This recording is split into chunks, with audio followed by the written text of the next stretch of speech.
urban residential redevelopment site. It's in Midtown, a trendy and exciting area to live, and it's also a stone's throw from downtown.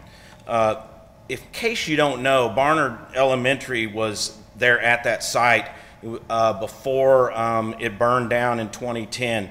It was built in 1925, and Lindsay Perkins and myself and many other great Americans went to that school. So I was always told Anita Bryant went there. It was great. But anyway, as I said, the school burned in 2010, and in that fire, it was explosive. It was really scary, and there were some firefighters hurt, which was tragic. And luckily, they have recovered. Also, my beloved Crow Creek was impacted during that fire, and I've been monitoring that creek for 16 years, and we had some issues there, but it's coming back a little bit now. So I really think that fire and the impact to the watershed and all that kind of thing makes this site fitting for this contest. I'm really excited about it, and I'm calling it the Phoenix site rising from the ashes. And so I get to introduce the judges we have today. Let's see. Yeah, my cheat sheet, good, good. I got lost here. All right. The judges we have for this site include Bruce Belsley, right there. He's principal with KMO Development Group, and Brent Larson. He's the Chief of Permits and Technical Assistance at US EPA Region 6. Andy Creeth is owner of Green Roofs of Colorado, and Mary Kell is an architect at the City of Tulsa. Seth Brown is the Stormwater Program and Policy Director for Water Environment Federation, or WEF. That's our judges.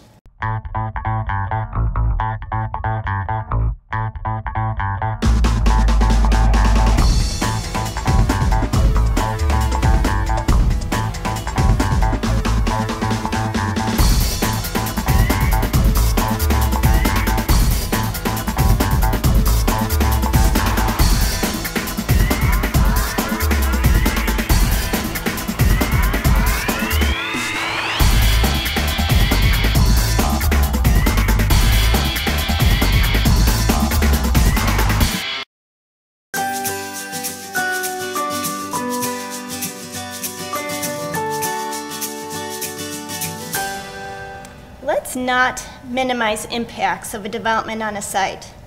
Instead, ask ourselves, how can a development tie into and maximize its beneficial impacts on larger environmental systems? Through an integrated process of comparison and analysis, we essentially took the environmental liability of a street and turned it into a benefit for the site. Instead of a traditional streets polluting water and loading the city's infrastructure, we designed an inverted road, a horizontal well for water harvest, storage, cleaning, and recharge. Through this system, the development and architecture not only integrate more fully into the environment, but go further by improving, maximizing stormwater infiltration. Our interdisciplinary team of licensed professional architecture, landscape architecture, and hydrogeophysicists, educators, a professional engineer from Tulsa, and geology students collaborated to define constraints of this idea through member feedback. We had a below-grade world needing to marry an above-grade one, and the idea's constraints were based on cost and standard construction techniques and equipment. The development needed to be profitable to the developer and marketable to Tulsa buyers. And I'd like to thank the organizers for allowing some creativity and having a hydrogeophysicist involved. It's not normal sometimes, but for this site, the geology was a key component.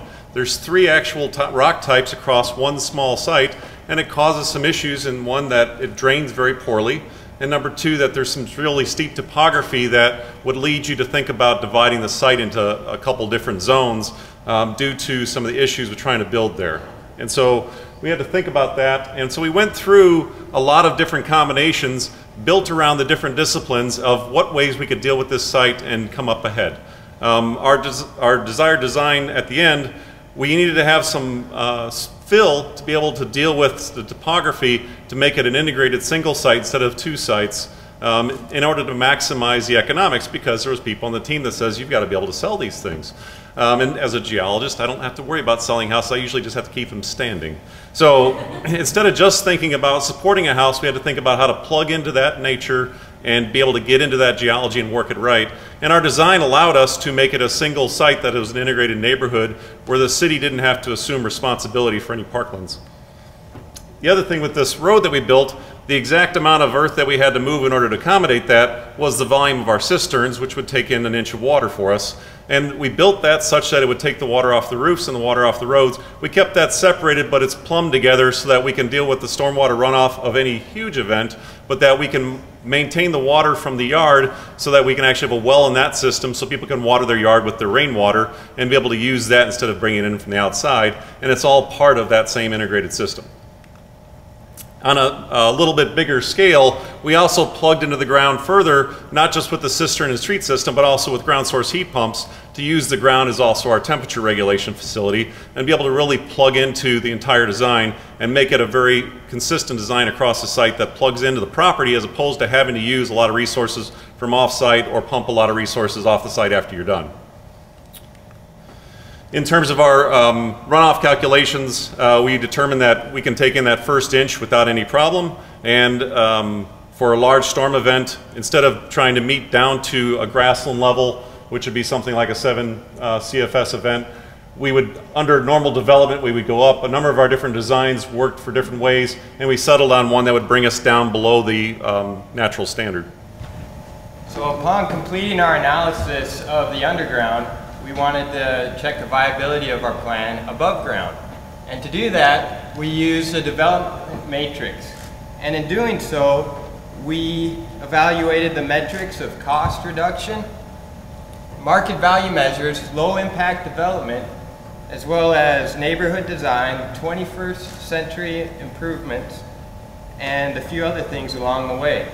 Now this is where we got really excited because it ended up being the same scheme that came out on top. So what was happening underground married very well with what we wanted to do above ground. So we developed scenario C and wanted to maximize its potential.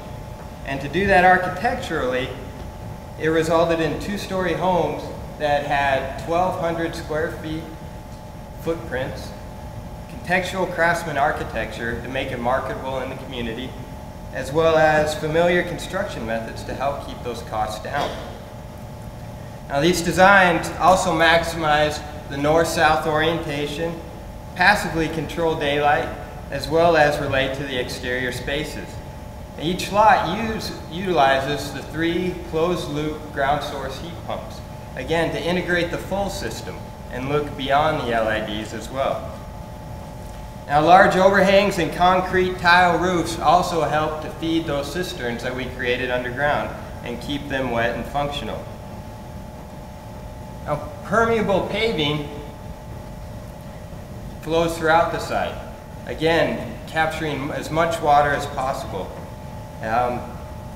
With doing that, we also kept the garages detached to minimize the footprints and reduce the paved surfaces. So the intent of the landscape itself was to maximize structure. And in maximizing structure, we were able to capture more water. And so that began with minimizing the lawn and then planting trees. Large trees can capture over 1,000 gallons of water during the course of 5 years. And they do a really good job of just taking that initial blast off.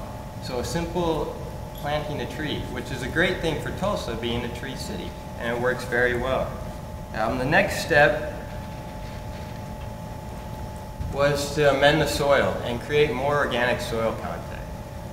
In doing so, we're able to turn that soil into a sponge and really absorb the rainfall as it's coming through on that event.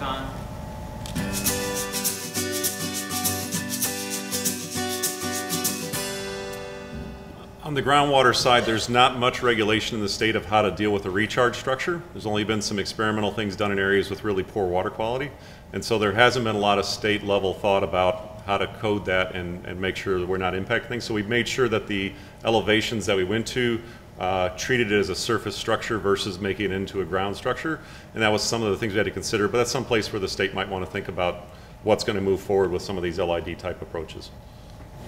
It is also surprising the lack of landscape ordinance that was there for residential property, which some see as an advantage because you're not even required to plant a tree in Tulsa in a residential development.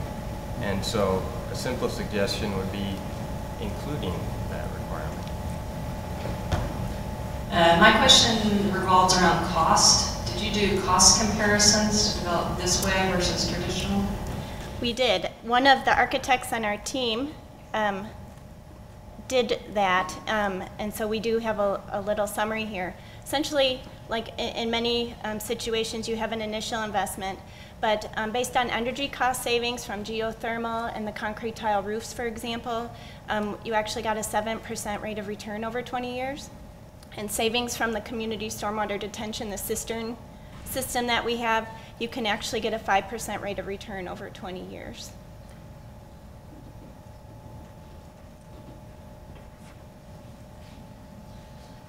Beyond the cistern system and permeable pavement, were there any other green features that were used? Architecturally, we used passive systems. We oriented the houses so that they can maximize daylight and use the deep overhangs that are common in the area with the craftsman architecture. So you can allow in daylight during the winter when you want it to come in and block it in the summer. We had geothermal heat pumps, the closed loop. We were doing more of with landscaping that Nick was going to talk about. Do you want to mention that? Yeah, simply minimizing the lawn area and creating that structure does a lot to harvest that rainwater, that initial flush. So when you're dealing with stormwater events, you're dealing with impact and then you're dealing with the runoff. And so by creating structure in the landscape, you are impeding that impact and then you're able to capture more of that water to slow it down.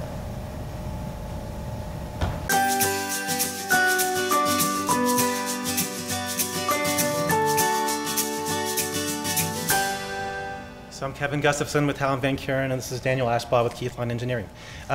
So several of our goals for this site, one was to have at least 18 homes that match the look and feel of the surrounding historic district. We wanted to preserve all of the WPA walls. We felt they were really important features. We wanted to use the existing entryways and stairways as assets. We wanted to preserve that beautiful tree out in front of the school and the street trees. And we wanted to avoid lots on that lower level, partly to get that reduces the overall road length, but it also increases marketability. We get houses off those busy, noisy streets and into nicer areas to live, and that also helps us provide open space in this community. We also wanted to reduce imperviousness to the maximum extent reasonable by having narrower streets, shared driveways, and hammerhead turnarounds instead of much larger cul-de-sacs. We also wanted to put the LID stormwater controls in common areas so they have easier maintenance and greater visibility to the community. And here's our site plan. So we decided to cluster homes together on smaller lots, and we have shared driveways, number one, and number two, we have 20-foot wide streets with one side of the street parking. We needed to allow more parking for the homes in this community. And number three has two hammerhead turnarounds that are large enough for fire trucks to turn around. And this clustering helps us provide 40% open space with connectivity throughout the community, plus bioretention cells here and there scattered throughout to deal with stormwater. And if the city will grant us density bonus, then for having this cluster development, then the developer could easily put one or maybe even two with slight re-engineering bonus lots for sales. That could be up to 20 lots and still have significant open space in this community. One of the challenges we had was working around this utility easement, so we very carefully organized the home so no structures would be over the utility easement. And by clustering developments, we have lots that are 45 feet wide. And that breaks the code because this is coded RS3, which requires 60-foot lots.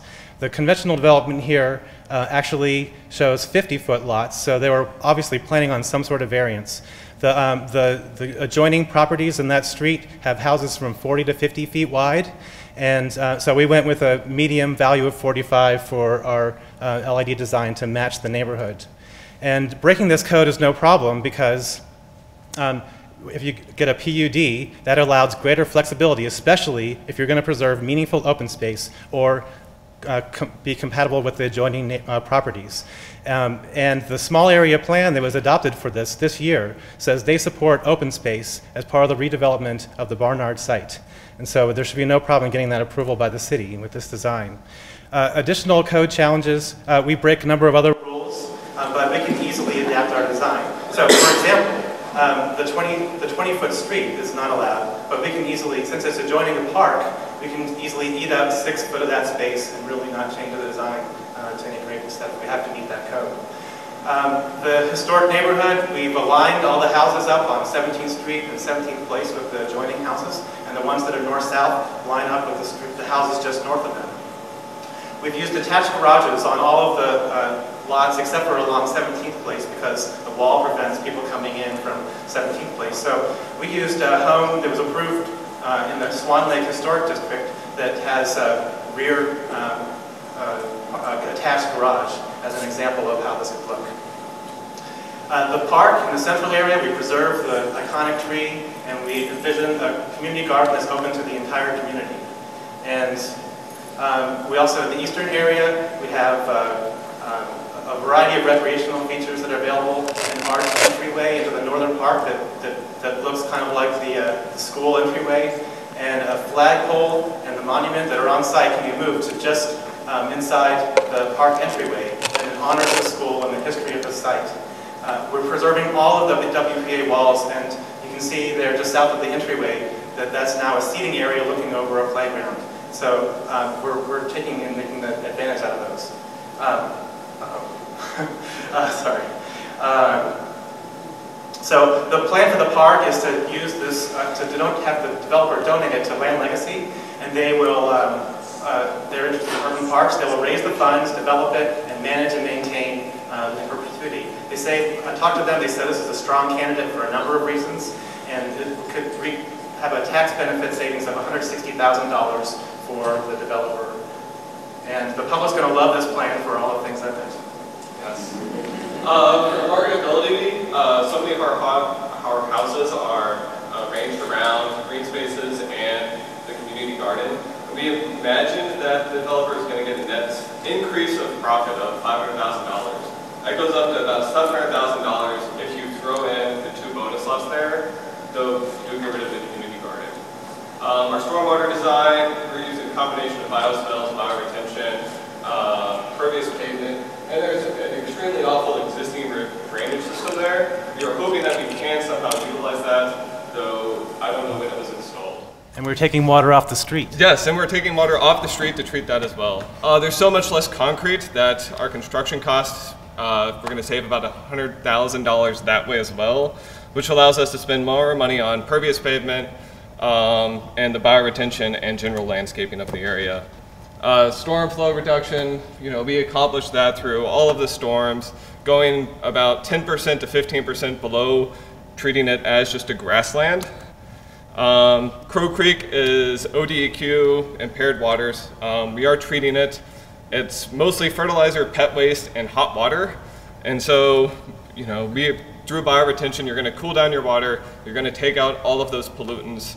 And as you can see, everything will go down by a measurable amount.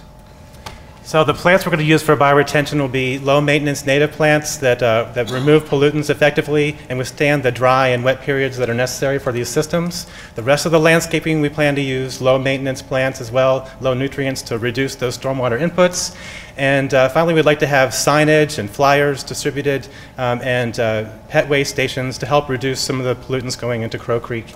And so in the end, I think we meet all of our goals, and we can save the developer up to $800,000 in increased profit for the developer. He spent $1 million to begin with, so that's pretty good savings. I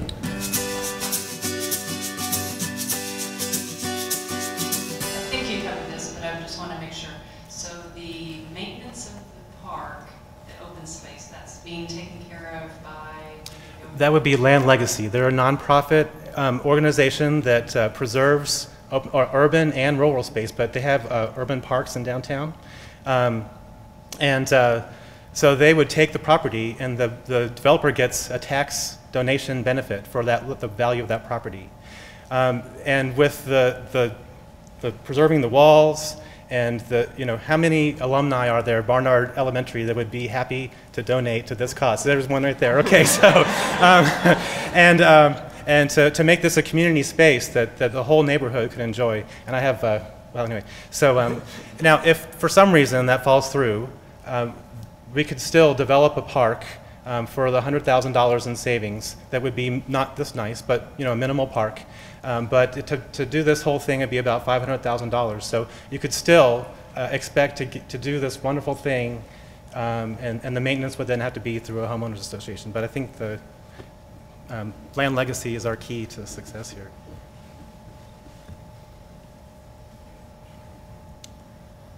My understanding was that the soils were pretty challenging here. Was there any way to address that? Maybe you're talking about infiltration and whatnot. Did you guys have under drains and things like that? Yeah, so I was really worried because the walls are old, and I have no way to calculate that they're not going to fall down. Actually, so my big fear was in putting a house like in that southeast corner. Like, I don't want to have to deal with that foundation. So by putting a park there, we've solved that. I'm putting under drains along those walls everywhere if I get my way. I don't trust it. It's built in the 30s. I have no idea how to design for it or calculate for it, so under drains everywhere. And that will take care of our infiltration. We did lose, some pollution mitigation factors, but it still helps, so I felt it was worth it.